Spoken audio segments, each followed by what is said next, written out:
Seems like whenever black men or black people, but in this case, black men try to get ahead, even on the education level, there's always some entity in the background that's trying to stop it.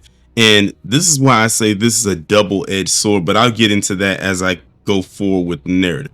So this article that I'm about to read from came my way, where it's talking about these black male initiative programs that's basically helping to propel black men to graduate at a higher rate when they're getting their bachelor's degree, because they were concerned about the low graduation rates for black men in particular getting their bachelor's degree. Nothing wrong with that. As a matter of fact, I think the program has been around for years. But now, of course, the usual suspects have to insert themselves into it and say, well, if it's not for everyone, then it's discriminatory and I want to get rid of it. And my first thought was, who would say something like that? And the first name that popped up in my head was Ed Blum. Now, I haven't read the article yet, so this is going to be fresh to me. So I don't know if his name is going to come up. But when I was reading the title, which states these programs help black students graduate, a federal complaint claims they're discriminatory. And then underneath it, it's the first three words is a conservative legal group. So I can only imagine if it is Ed Blum or someone who's Ed Blum adjacent. But let's go ahead and see what they're talking about. While serving as director of the Student Retention Program at Northern Illinois University, Donald Bramlett was perturbed by the low graduation rates of black male students. Black men have the lowest bachelor degree completion rate according to the UNCF. After discovering that black men were much more likely to graduate from college when they reached their fifth semester, he founded the Black Male Initiative, or BMI, program in 2001 to help improve those numbers. I wanted to reach as many of those students as I could to let them know that the university had services that would be helpful if they ever needed assistance, said Bramlett.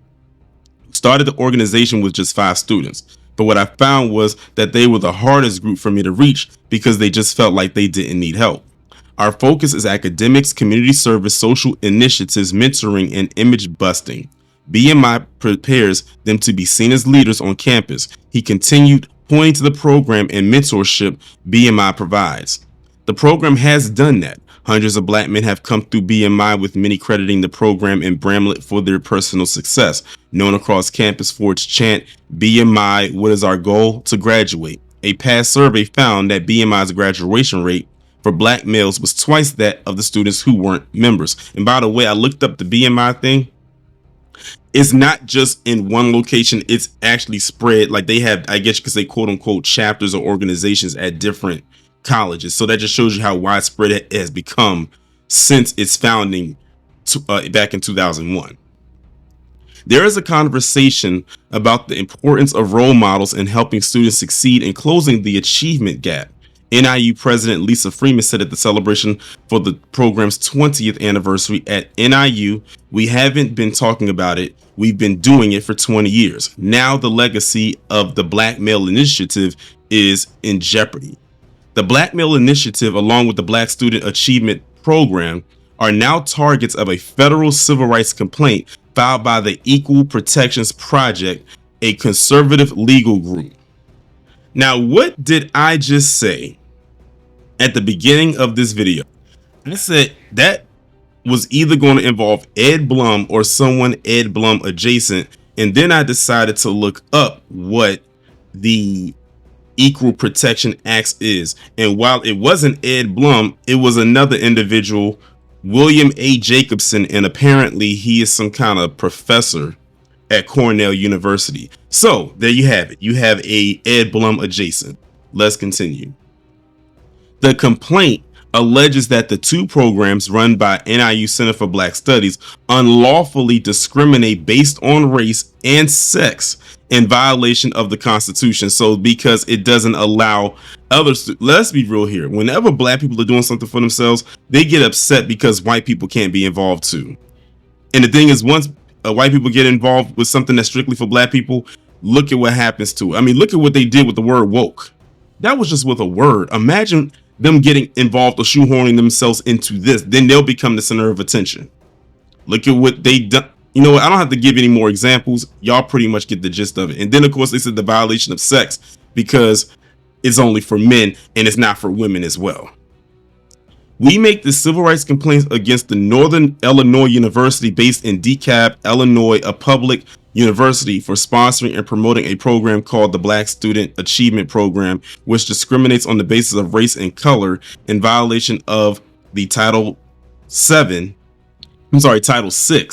and the 14th Amendment, and a program called the Black Male Initiative that discriminates on the basis of race and color and sex in violations of Title VI and 9 and the 14th Amendment. William A. Jacobson, there it is, I just mentioned his name is just now mentioned in the article, president of the organization. The Equal Protections Act, which launched in 2023, so you're talking about it just launched last year, against a program that's been around since 2001. There was never an issue before, but now this one was just launched. It's not even a year old. I mean, I'm sorry, it'll be 2 years this year. I gotta get in my mind that it's 2025 now. About to be 2 years versus something that's been around for over 2 decades. And they're going to try to say, oh, this can't work because we're not involved. That's really all it boils down to. This is what I mean when I tell you, when black people try to do for themselves and do for themselves, you got to worry about these entities going on in the background. I'm going to still make my point at the end because, like I said, it puts black people, in this case black men, in a lose-lose spot. William Jacobson, the president of the organization, wrote in a complaint, the Equal Protection Project, which launched in 2023, is an outgrowth of the Legal Insurrection Foundation. The Legal Insurrection Foundation, a Rhode Island-based conservative nonprofit, fights the threats of critical race theory, there you go, and diversity, equity, and inclusion, also known as DEI, and cancel culture, and more, according to his website. So you already see what type of time they're on. Jacobson acknowledged that low black male graduation rates are a, quote, legitimate issue, but here comes the bullshit, said the answer cannot be race and sex discrimination. Who said that they're doing discrimination against anybody? They're just creating something that's for themselves and specifically for black men. But I'm not surprised. Remember what Ed Blum had a complaint about last year with those black women down there in Georgia, and they had to shut down their whole scholarship program, not the whole organization as a whole, but the program, because it didn't open it up to other women, aka white women. They're doing the same. They're trying to do the same thing here. That's why I'm surprised Ed Blum's not involved, but we have an Ed Blum adjacent, this William Jacobson person. Never heard of him until today. And now they're doing the same, literally the same exact playbook as what Ed Blum would be doing. BMI and BSAP should refocus the program to address the needs of students whose academic records or other personal life experiences reflect a need for extra assistance. Now here they come trying to tell them, an organization that's been doing fine for over 20 years versus an organization that just started less than 2 years ago, coming here trying to tell them what they should be doing with their program. No, your program needs to step to the side and let what this program or these programs have been doing for black men successfully for all these years. Clearly it's working. It's not a failed project. It's not a failed experiment. I don't even call it experiment. It's an organization that's working and you're upset by it. Now I'm willing to bet their narrative would change if it wasn't working. But let me continue to go on. Reconfigure the names and terms of the programs to eliminate race or sex-based eligibilities. Again, make it include. It's funny. They don't like DEI. The I in DEI is inclusivity, but they're mad because they're not included. This is literally the definition of shooting yourself in the foot with your own argument. Programs which gives help to those who need help are lawful, but NIU cannot base that assessment on negative stereotypes that presume all persons of a certain skin color or sex are more in need of help than others, and cannot exclude students based on race and sex, he continued. Bramlett, who retired from the university in 2018, pushed back against the claim that BMI is discriminatory. BMI is not closed to anybody. It's open. We've had several white students come through, Bramlett explained. He recalled a white student who joined BMI during his freshman year with his black friends, and when he graduated, received a BMI graduation stole and certificate. Students of various races have participated in BMI over the years, he said. We never turn anybody away because of race, creed, or color. Our organization has never been discriminatory, he said, sharing a copy of the BMI Constitution. Never. And they actually have it right here on the screen. I'll probably insert it somewhere on here so you can see it for yourself. T. Ajiwole Duckett, forgive me if I'm mispronouncing his name, and Christopher Mitchell, the interim co-directors for the Center for Black Studies, forwarded a request for comment to a university spokesperson. That spokesperson did not respond to a request for comment. The complaint against NIU is just one of several the Equal Protection Project has filed in the past months. It most recently lodged a complaint against the University of Rhode Island, claiming its scholarships are discriminatory. The group has filed more than 40 complaints against colleges and universities nationwide. Notice how a lot of these complaints started to pop up after the overturning of affirmative action. Notice they were nowhere, a lot of them were nowhere to be found when affirmative action was in place. But after affirmative action on the collegiate level got overturned back in 2023, they have been ramping it up with a lot of these. And ironically, this organization, this Equal Protections Act group, got started in 2023. I don't know when. I don't know if it was before the overturning of affirmative action or after, but it got founded the same year that affirmative action on a collegiate level got overturned. What are the odds? In response to legal challenges following the SCOTUS decision to ban affirmative action, which ironically I just mentioned, some schools are shifting away from diversity, equity, and inclusion efforts in race and gender-based programming, and in some cases doing away with them altogether. It is part of the political right's push to dismantle DEI programming nationwide.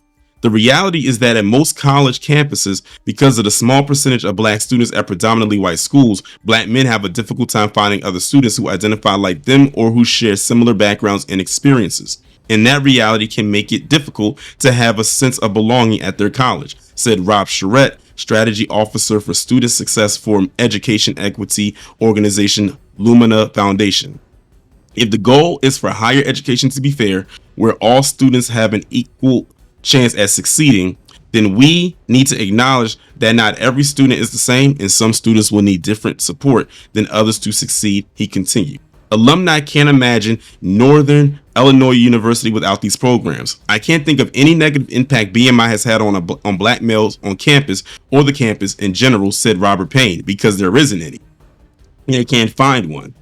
All they can go to is, oh, you're being discriminatory because you're not allowing other people to be in just because it says black on there. Listen, I went to an HBCU.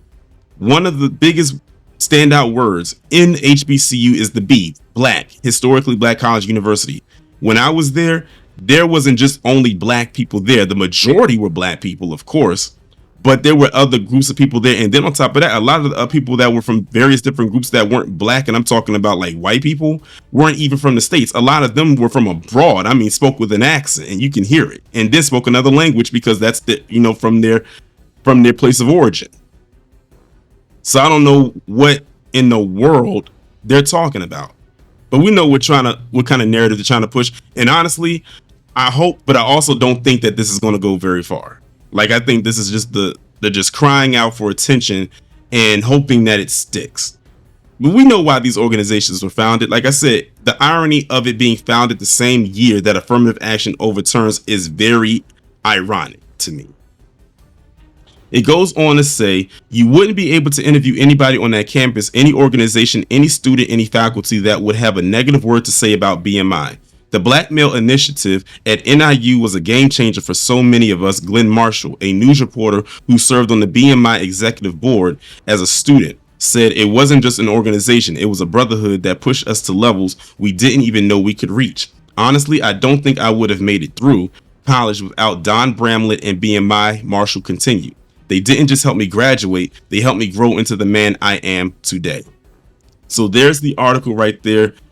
And remember how I said at the beginning that it was a double-edged sword with this thing? The double-edged sword is this. On one end of the sword, you have it where they're talking about black men not graduating from college, and then they're going to use that to say, oh, they can't go out into the world. They're not going to be able to get jobs and compete with other groups of people and this, that, and third. Then you have this organization that comes around and they helping to black men to graduate and see their full potential so they can go out into the world and be the best that they can be. Then on the flip side, you have this organization that's coming at them and saying, oh, This is discriminatory. You can't have this. But this is the same people that would say that black men ain't this, black men ain't that, and black men ain't this, they ain't that. They're underachievers. I mean, we see it all the time. But the minute they see black men achieving, they feel threatened by that and say, oh, we got to throw a monkey wrench into this because they're working against our narrative that we have, quote unquote, perfected for the last, I don't know how many decades. They can't have that. And what's the irony that they keep going after programs that are geared towards black people? Like I said, Ed Blum going after those black women down there in Georgia. And now you have this organization going after this group that's been around for over 20 years. And they've only been around since 2023. So we see the play here. We see exactly what it is that they're doing here. They're not slick. They're not low. Talking about, oh, you're being discriminatory because of race. Then what was Jim Crow then? That was something that was actually on the books through the government. That was law. Jim Crow was law at one point. They want to make it seem like we forgot about that. Then they'll come back and say, well, we've moved past that. Have we moved past that? And if we have, how far have we moved exactly? But I think the thing that really irked me when I was reading this article was when the organization, that Equal Protections Act that's ran by William Jacobson, tried to tell these men who run and started this organization how they should run it. I think that right there was the telltale sign of the ultimate goal for William Jacobson. It wasn't because it was discriminatory against other groups. It wasn't because it was discriminatory against other genders. It's so I can shoehorn my way in there, slither my way in there like the snake that I am, and slowly take over it and frame it into the way that I want it to. Which means if I open it up to everybody, that means I can get as many white people in here, men and women, and like let a little bit of black people come in. That way it doesn't look like it's too obvious. Man, I tell you, when I tell you they are their clan ancestors, this is a lightweight example of what I'm talking about.